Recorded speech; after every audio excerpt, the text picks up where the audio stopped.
আপনার একটি প্রশ্ন আমরা দেখতে পাচ্ছি জুমা সংক্রান্ত। আমাদের একজন ভাই তিনি জিজ্ঞেস করেছেন যে আচ্ছা জুমার নামাজের জন্য সালাতের জন্য দুইবার আজান দেয়া হয় কেন? জি মোহতারাম, দুইবার আজান দেয়া হয় কেন? দুবার আজান দেয়া হয় কেন? আসলে সহিহ বুখারীতে জুমা অধ্যায়ে এই জবাবটি আছে।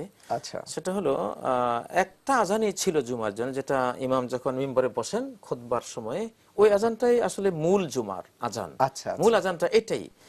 তো ফালাম্মা কানা ওসমান রাদিয়াল্লাহু আনহু খেলাফতকাল যখন হলো, ওয়াজাদান নাস, মানুষের সংখ্যা বেড়ে গেল, যাদাত তাজিন সালিস আলা জাওরা, জাওরা নামক মার্কেটে যে মসজিদ ছিল, হযরত ওসমান নিজে এই বড় আজান এখন যেটা হয় ফার্স্ট, এটা হযরত ওসমান বাড়িয়েছিলেন।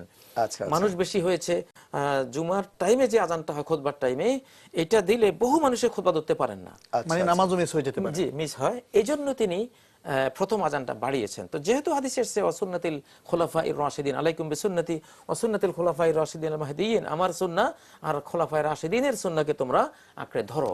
তো খুলাফায়ে রাশিদিনের সুন্নাহকেও কিন্তু শরিয়ায় একটা গ্রহণযোগ্যতা দেয়া হয়েছে।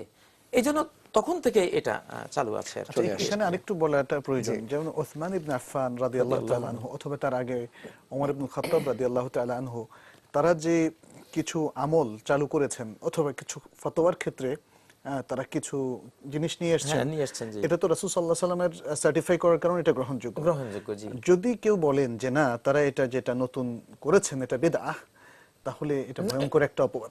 আচ্ছা আচ্ছা যে সাহাবায়ে কেরাম একদম শুরুতে খোলাফায়ে রাশিদিন, তারা কি বিদআতকে সমর্থন করেছেন? অবশ্যই না। ওনাদের উপাধি হলো রাশিদিন আল মাহদিয়িন, সুপথপ্রাপ্ত, হেদায়েতপ্রাপ্ত। তারা রাসূল সাল্লাল্লাহু আলাইহি সাল্লামের সাথে এত বেশি একসাথে ছিলেন যে রাসূল সাল্লাল্লাহু আলাইহি সাল্লামের সুন্নাহকে তাদের চাইতে কেউ বেশি বুঝতে পারেন।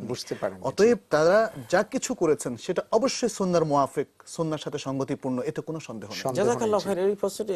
এই প্রসঙ্গটি উত্থাপন করা খুবই জরুরি ছিল, কারণ ইদানিং দেখা যাচ্ছে অনেকে এই আযান নিয়ে কিছুটা প্রশ্ন তুলছেন। এই প্রশ্ন আমরা তাহলে ধন্যবাদ জানাচ্ছি আমাদের ভাইকে যিনি এই প্রশ্নটি করেছেন। এমন